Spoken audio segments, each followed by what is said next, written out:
Hi, welcome to this episode of the B2B Tech Marketing Talks podcast, where we engage with leading marketing and channel leaders to get fresh perspectives and practical advice on the latest trends, effective strategies, and best practices for B2B tech marketing. I'm your host, Jeremy Balius. Today's theme is effective partner marketing. I'm very excited because I'm joined by Alex Whitford from Channext. As the VP of Revenue, Alex helps businesses understand how to hit hyperscale through technology and channel strategy. His 8 years of building channels across Europe, Middle East, and Africa have taught him how to build thriving channel programs. This was a fascinating conversation. It was interesting to talk about the learnings and the experiences that Alex had when he was leading distribution for Zoom and EMEA, especially because it was during COVID, when Zoom was the fastest growing app in the world at the time. As he's working with channel chiefs every day, he's got a really unique perspective on how to help leaders get hyper-focused on the way that they are building their channels, focusing on the operational aspects of the build and getting that right, but then understanding how to shift over into channel marketing and partner recruitment and sales enablement of those channel partners can add so much value to your thinking. It's also amazing to hear about where he sees partner marketing headed, particularly in vendor programs that need to support partners across many different regions across the world. And I'm really excited for you to hear about where he thinks demand generation in the channel is headed. And with that, let's get into the conversation. Hey, Alex, thanks so much for coming on the show today. Yeah, Jeremy, really excited to be here. Thanks for having me on. Super excited to be speaking to you today. Today's theme, we're talking about effective partner marketing. But before we dig into that exciting topic, I'd love to go back and uncover what's your origin story? How did you get started in the channel? How did you become VP of Revenue at Chenix? Perfect. Yeah, I think like a lot of people who end up in sales and certainly in channel sales, it was more by accident, luck than design. I just applied for a random job after university and I ended up in a distributor. A distributor ultimately was acquired by ScanSource, but a really very focused on AV, high performing, high relationship team. And really that was the foundation for everything because that taught me so much. I often tell people that the people who know most about channels start in distribution because they spend so much time interacting with both vendors and partners that they have a much more holistic view of what the channel is. And so various roles within one distributor went to another distributor, again, roles in sales and new business and the vendor side as well. And then I ended up setting up Nuvius's cloud division, which the first vendor I signed was Zoom, which was, I'd love to say really smart. It was a bit of dumb luck. We could see that they were really making moves and then COVID hit. And so obviously everything went nuclear. And then ultimately a chap named Ravi Patel, who ran channels for Zoom for EMEA, he brought me across to run Zoom's distribution strategy. So I was responsible for everything, distribution and master agency. And that taught me loads around what works at a vendor, right? And obviously we had the most enormous tailwind of basically any company ever. So lots of work, no sleep, made mountains move very quickly. It was an amazing effort by the team in really trying circumstances. But let me know just how important operations are to make channel work really effectively, because I think we spend a lot of time talking about how do you generate demand and how do you grow and do all of those things. And what you notice when you have a massive tailwind is actually, if you don't have your operations nailed, it becomes a prohibitor, right? And so fundamentally, it's taught me a lot about building channels. And then, 2 years ago, I was approached by the CEO of Channext. They needed to build out their partner team. And obviously with my time in distribution and at Zoom, I've run partner acquisition strategies for years. And so really understanding what partners care about, how to bring them onto a platform, how to get them engaged. And so I joined Channext 2 years ago. And then just over a year ago, I became Channext VP of Revenue. So responsible for our entire customer side and our partner side. It's so incredible and so exciting. And I just get goosebumps hearing about just imagining what some of this had been like for you, just not just creating channels from scratch and building them and advancing them, but I'd really love to start with your experience at Zoom, heading up distribution in EMEA, fastest growing app in the world at the time during COVID. What was that like? It must have just been getting punched in the face every day and having the best time of your life. But what was it like for you? Yeah, finally my grandma understood what I did because I worked for a named brand. That was useful at, Oh, right, Christmas. right. Yeah, being able to explain, hey, what do you spend your time doing? So that was good. Punched in the face, I think, is an understatement. I think it was punched in the face repeatedly every single day. I actually interviewed Laura Padilla on my podcast Partnerships Unraveled, and she was the global channel chief at Zoom through COVID, and we was discussing how challenging it was. We went through something like 900% growth quarter over quarter, and so it was insane. The company scaled from 3,000 people to 5,000 people in 2 years. And so when you go through that level of growth by person and by revenue, it is wildly challenging. And then adding onto that, it was work from home, right? So ironically, I started at Zoom and left Zoom, and I never met anyone in the office in a 2-year cycle, right? So it was crazy. However, it was the most challenging in some ways and most enjoyable in other ways. And taught me so much about when you are that high and you look down at all these partners and all these regions that have different priorities and care, how important messaging is, how important consistency is, how important is following up on what you say you're going to do and actually delivering on promises that you've made. Because what I see consistently is if you walk those back, relationships are damaged.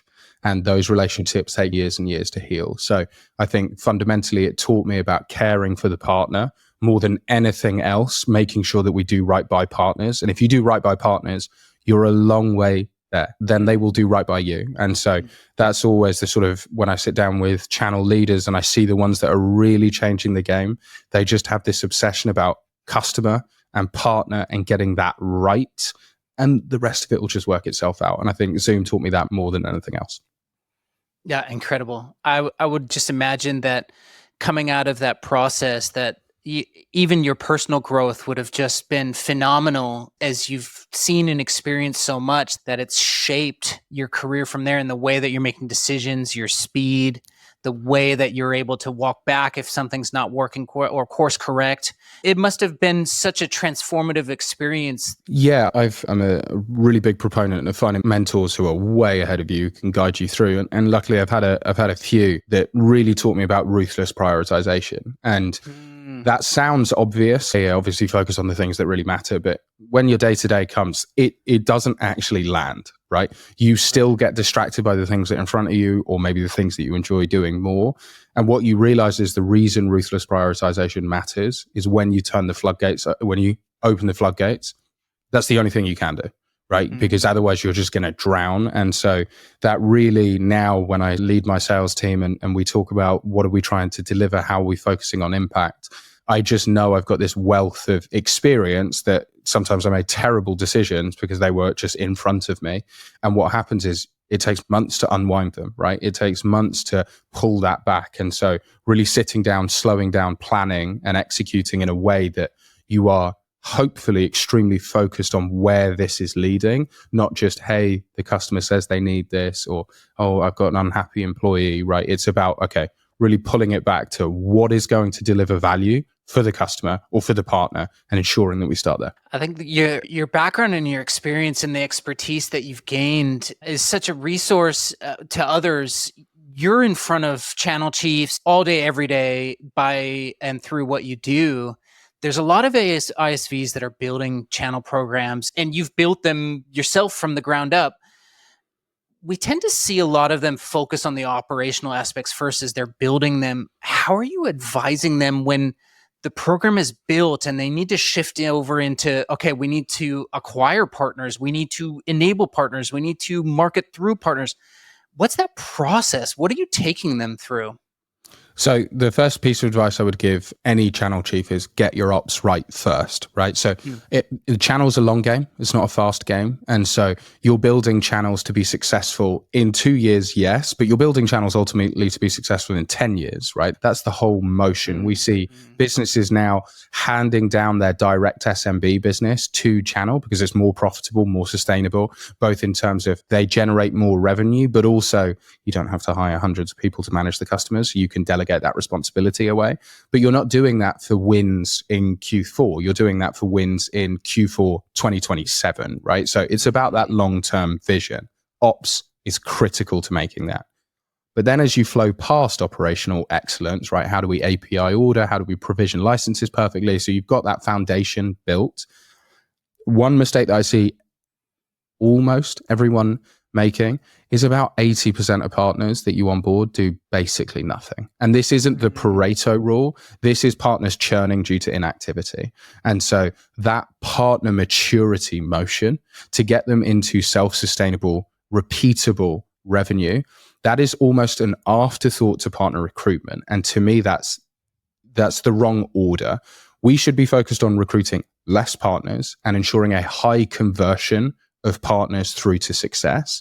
It'd be similar to running a direct business and be like, that's amazing. We've got 1,000 SQLs, but if your conversion from SQL to closed won is 1%, that's a waste of time, right? And so instead, raise your bar for an SQL and then you'll improve the conversion. Instead, what we do, because we either delegate it to distribution or to marketing, we recruit thousands of partners knowing that we'll be pleased if 10, 20, 50, 100 partners actually become mature. And so I would really encourage people to approach operational excellence and partner excellence the same way, which is on high conversion. So how do we really dial in who we want on? And then how do we ensure that we give them the enablement and the tooling and the automation to make those partners wildly successful so that we don't have this operational lag of having 10,000 partners on a partner portal who've barely logged in and never done anything, because there's huge incumbent cost to managing those. This is so fascinating to me. And this is not the way that the mature channel programs are operating. They're the opposite. What are those benefits that you're talking about? What are you decreasing on serviceability costs for the supporting those partners at a technical level? What are these benefits that you're talking about? So if it was technical cost, I'd say have at it, right? Because frankly, the cost of adding 10,000 partners to a partner portal is a fraction, right? The problem comes in the operational lag of people managing those partners, the competition that it adds to your channel. So you just have partners, if they're not invested in your program, they're going to just undercut pricing because, hey, 7 people said one end user went to 7 partners and hey, I'll just undercut it. And that devalues your program to a partner that maybe is more heavily invested. The conflict that introduces between sales reps or potentially your direct organization. And if you're mis-selling product, you're burning that end user. Or if you're mis-onboarding partner, you're burning that partner. And so it's about incremental gains, right? I'm not opposed. If you see Microsoft and Cisco, to call out 2 brands who do this wonderfully, they have thousands of partners, right? But their program has been built over decades. And so they've incrementally added and added. And so they've got a historic wealth of value that they're able to cascade. But when I look at newer ISVs who are 10 years old and they've got 70,000 partners, and I really say, hey, if I could just get rid of half your partners, would you notice? And if the answer is no, then really you've incurred a cost there, an enormous one. And so it's not about having 100 partners. It's about having the right amount of partners to make your program as successful as possible. And really the right amount of partners is the partners that's going to get you to target this quarter, this year, next year, and the year after. And so I know if I could speak to, and I do, speak to lots of channel chiefs and I could wave a magic wand, they will talk about partner engagement, right? Once you've got 10,000 partners, they want their partners to be more engaged. And that's a function of not having too many partners. It's about understanding how, especially within your long tail, how you drive partner engagement. And that for me is the number one opportunity that I see within the channel today. And I see Microsoft and Cisco making huge strides to solving that problem. And for me, if you can get that bit right, then suddenly you don't have a 80-20 rule, or in some brands, a 95-5 rule. You suddenly have this groundswell of, oh my God, if we could double the revenue of the lowest 50% of partners, that represents enormous strides forward.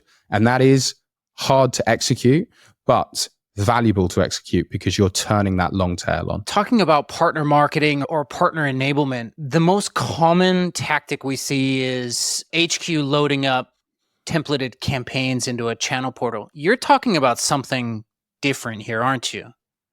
Yeah, I think campaigns in a box, as they're lovingly known, are a great idea. The problem is you're solving the wrong problem, right? That works for partners who don't have much time, but understand how to do demand generation or how to use assets. Mm-hmm. That's not true of 90% of partners globally. I was on with a global channel chief yesterday, and he just called out. He's like, Alex, we've got all these assets. Utilization is so low, and I'm just wasting money. So do I get rid of my marketing team? What would you advise? Because for him, he's seeing that we're spending all this money creating assets and partners aren't solving them.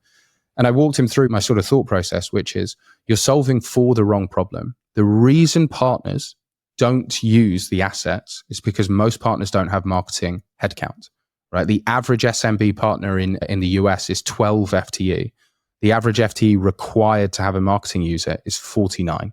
That is an enormous difference. And so creating assets in the hope that a marketing user who doesn't exist uses them solves the problem in the wrong way. So the question becomes, how do you drive utilization? And there's one word: automation. It's the only way you can solve that problem. And then that's how you turn those wonderful assets that people create and actually get them used. The hockey stick that you generate from making that happen, suddenly you go from having 100 partners marketing on a monthly basis to 1,000 partners marketing on a monthly basis. That 10x difference drives enormous improvement in 3 areas. The first, partner maturity. Second, partner engagement. And third, revenue. Why? Because once those partners start marketing consistently, they start speaking to end users more often. That drives a requirement within their sales and technology teams to understand the product more deeply so that they can have those conversations competently. Once the end users start registering more interest, they have those conversations more consistently. Guess what? Salespeople love that, right? They want to hit quota as much as you do. And so if they've got end users who are engaged with them, they are engaged with your program. And then the lag is obviously revenue, right? Marketing works, shock. The problem is marketing that sits in a partner portal and isn't used does nothing. So how do we drive the real problem, which is utilization? That's a fascinating way to think about it. And I think it makes a lot of sense for a lot of people, but they're not thinking about it in that context. Not just that there's no marketing FTE, but the expectation that a founder of a 12 FTE headcount MSP would have the ability to implement something is irrational, but it's an expectation. It's extremely boggles logical. my mind. It's extremely logical, right? I completely understand how we've got here, which is, if I'm a marketeer, I look at things from a marketing lens. If I'm an engineer, I look at things from an engineering lens. If I'm a salesperson, I look at things from a sales lens. And so you look at the problem of poor marketing adoption and you go, how do we improve the marketing? And that makes completely logical sense, right? If I can 10x the quality of the marketing, hopefully adoption will go up. And by the way, the data shows that is true, right? Shock, Apple, who have the strongest brand in the world, their adoption is really high with their top partners. Why? Because people love to market a brand like Apple, right? Just look at the iPhone that's just come out. It's everywhere online. Amazing, right? So they do an amazing job. However, as you head downstream and you start to think, okay, but what are the mechanical issues? Well, that's a utilization problem. And so I think fundamentally, we don't understand how to solve that easily. It's a simple problem to understand, a hard problem to solve for. And so the question is, how do you solve that? And then watch as when you solve it, you radically change your program. There is a belief in the market, jumping on the automation component of what you were just talking about, that a vendor will only give me product technical spec sheets and marketing assets that are completely irrelevant to what I want to push out. And I won't have any control over the automation because it's just going out to prospective end users. That's not really the case anymore. In what ways are you talking to channel chiefs about the way that marketing can actually add value to these thousands of service providers and partners that they have in their channel without the partners getting upset that they're somehow being misrepresented by their vendor? I've got 3 words, and this is the 3 words that have steered me from basically about day 40 in my career at distribution to understand how partners work and understand how vendors work. My team, when they hear this, will probably start laughing because I basically open every meeting with it. What's the objective? So we don't provide marketing to be kind. We don't provide marketing because we like it. We provide marketing for a reason. And so what's the objective? Is the objective to drive awareness? Great, then create awareness campaigns. Every marketer worth their salt knows how to do that, and then we can just get partners to create.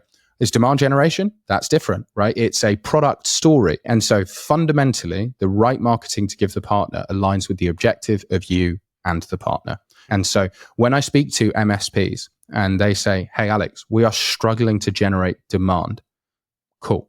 We can solve that problem. When I speak to a different MSP and they go, no one knows this brand, but we really like it because it does this really cool thing. And we want to just inform the market. Thought leadership. Excellent. We can solve that problem as well. But it's about radically focusing on what the partner cares about. And so one of the things that I see, and I'm going to call someone out who I think does this amazingly well, a chap named Chris Jones, who runs AT&T's channel globally. He talks about how do we understand the partner? We put the partner at the center of our entire focus because for him, he understands that partner lifetime value grows when we understand what our partners care about. And I think that mechanically makes sense. In action, most people are too busy, aren't focused on impact, don't care about it. And so they understand it, but they don't execute. If you understand what the partners care about, it becomes so much easier to provide them with what they need. And then you can roll it back. And if you do that repeatedly for days, weeks, months, years, your partners will grow intrinsically. So if they care about awareness because you have this really cool feature and they want to educate the market, inevitably end users will turn around and say, that's really interesting. And then we can cycle back. Or they're struggling to generate demand. If you are the brand that helps them generate demand, what do you think that does for their engagement? It goes through the roof. They are bought into you. And so focusing in on the types of assets and the types of messaging starts with partner conversations. Partner at the center. That needs to be on the billboard on every street. That is fantastic. I love the way that you've articulated that. Want to take this a bit forward. Partners on average have 12 plus vendors in their stack. They are having competing conversations with those different vendors to varying degrees, probably on the size of the partner and the consumption that they're driving and what their trajectory is looking like from a growth perspective and how important they are to each individual vendor. But all of those different conversations are being held independent of each other. And so the partners effectively running 12 different marketing programs with each of them, as the vendors are only wanting to support them for their platform or their widget or whatever it is that they've partnered with them for. Where do you see the future of partner marketing heading? And is there a potential of overlap between vendor partner co-marketing programs? What does that look like? Yeah, maybe I can juke left for a second. So one of the things that I've encountered when I've spoken on my podcast, I think we've had 50, 60 guests on, and ranging from C-level within the channel all the way through to local marketing and channel leaders. One of the things that I found unique about AWS is that they are the most customer-obsessed business in the world. Fundamentally, there is no argument. They are the most, and it's one of their key principles. And it makes sense because it comes out in the language and the behavior of every single person I've interviewed from AWS, which is amazing to see. So let's focus back. What's the objective? When we speak about marketing from a partner to a customer, there is a simple objective. It's to provide value, right? And whether that value is thought leadership, whether that value is sell more products because that's going to help them protect their business or whatever it is, right? That's not to market a product. It's not to market a brand. No partner in the world wants to market a product or a brand. They want to market the holistic solution. Now, I know of no companies that provide an end-to-end holistic solution for a business. It doesn't exist. It doesn't include networking and communications and security and everything else around it. It doesn't exist. And so what the MSPs care about and what the partners care about is how do I provide the story to the customer in a way that provides maximal value? That's not one brand. It's not two brands. It's all the brands coming together. And so where do I see it changing? The brands that get that the fastest and work on how do we provide the most value with, hey, multi-vendor deal registration, hey, multi-vendor campaigns, multi-vendor demand gen. How do we provide the assets and the technology integrations in a way that make the partners most successful? I'm sorry, they're the ones that win, and they are going to win so big as a result. And the ones that fail to take that stride, Unfortunately, I think they're going to go the way of some of old technology because they're just going to fall so far behind, because there is lots of technology that is good. And so what matters when technology is broadly similar is how good your go-to-market is. And the go-to-market will radically improve for the brands who have the confidence of competition to say, let's work together to provide not just a technology integration, not just Apple works with Microsoft, right? But the marketing integration and the sales integration to make the channel go-to-market as efficient as possible. Now we're talking about sort of channel 3.0, and the ones that get that right will just win. And I think they're the only ones that are going to be around in 10 years. I'm totally on board with you. There is a real gap in the way that many of these vendors are viewing their partner as a vehicle to sell more consumption, right? Or to sell more widgets of something, but they're not viewing the partner as a standalone brand with its own story that is attempting to build trust with an end user business who doesn't care about what vendor logo potentially is on the back end. And so the way that you're describing the different vendors coming together and converging behind this partner in a collaborative way, I think is fundamentally so exciting. Brand is changing fundamentally, right? It used to be the case, to use the obvious example, it used to be the case if Ford was the brand. Now it's Tesla and Elon Musk. There's a face tied to it, right? It's not the logo. There is a face behind the logo. And so as the end user, as the customer becomes more aware and does more research, we see, I think it's 56% of buying now in B2B starts on LinkedIn, right? It starts by the end user educating themselves. And so what's really important about that is there's lots of technology that broadly does the same thing. It used to be the case, and there's that old joke, which I think is somewhat true, which is you don't get fired for buying Cisco, right? Which makes sense. If you're a global IT director and we want a networking solution, we know that Cisco is an amazing brand. So we're buying Cisco because they've got credibility on credibility. But the market also changes, and now end users start to do more comparisons, more analytics, more self-education. And so as the end user becomes more self-aware, the responsibility of brand changes to not just rely on historic data to say, we've always been amazing, but to inform the customer, here's where we play brilliantly, here's where we're not so good, here's where we partner, here's where we have an alliance, and then to give that information, not directly to the end user, but from the voice of the partner, because that's the person they trust. Now we're talking about a game that's just radically different from how it was in the 90s, and radically more valuable for the one entity that really matters, which is the end customer. Absolutely. 100%. Where do you see the future of demand gen in the channel headed? What's next? Yeah. So maybe to start, here's where demand gen is today. Yeah. So there's two levers to demand gen. We lovingly call it channel push and user pull. Channel push is, hey, partner goes out to an end user and they say, we have a problem, and we look through it and we recommend a solution. Or the end user says, hey, we have this security problem. And the partner says, trust me, you should buy this technology. You should buy brand A. Here's why. Perfect. That's how most business is done. What we are seeing is that end user pull is becoming more relevant, right? Customers are doing more research agnostic of partners. And so they will start to think, do I want to buy a Ford, a GMC, a Tesla? And they'll start to look themselves, right? And then they might narrow that down to one or two, and then they'll go and speak to someone. Now that's a radically different buying pattern. And so what we see is the businesses that can do channel push and end user pull do really well. Cisco, Microsoft, biggest brands in the world do this perfect, right?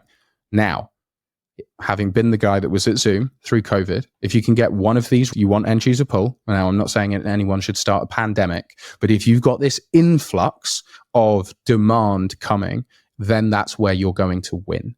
And so what we see as the biggest growth lever is how do we generate more end user pull? And that's where demand gen is headed, right? Now, at the moment, we solve that problem direct, right? So Microsoft or Cisco, they have an amazing end user marketing brand where they market direct, whether that's through brand awareness, sponsoring the F1 or whatever it is, they can market direct. They also market direct paid advertising and all of it. And then they provide value to the partners by also generating demand with them. But that demand is generated at a top heavy level. MDF programs are heavily weighted to the very biggest partners, again, because it requires manual customization.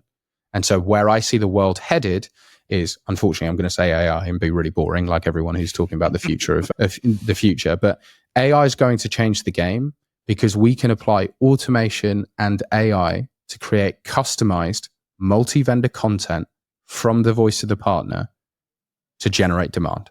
Now, that's the perfect encapsulation of where demand will go. Multi-vendor, AI-generated, fully automated demand from the partner. And that, when you get that bit, suddenly what's happening is the end user who's doing more and more self-awareness goes, I trust Jeremy. I've been buying from Jeremy for 10 years. Great guy.